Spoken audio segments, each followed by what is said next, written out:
دمی باشد مکن فکری، کمی راحت فراغت کن. تبسم کن مشو غمگین، فقط شکر سلامت کن.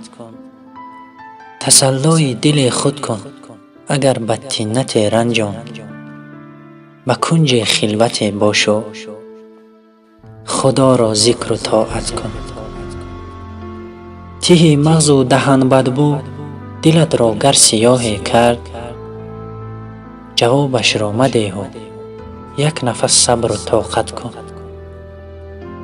مرنج از هر جهالت دل، مترس از هیبت و وحشش. به آداب مسلمانی برای حق شفاعت کن. اگر یا خشک مغز خشک دماغ آب رویت ریخت، گناهت را خدا ریزد، مشو غمگین عبادت کن.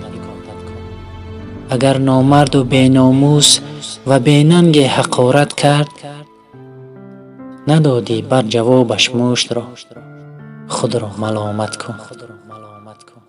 و ناخونهای لفظش دلخراش گر خراش دل، به گلگشت برو از بوی گل دل را طبابت کن.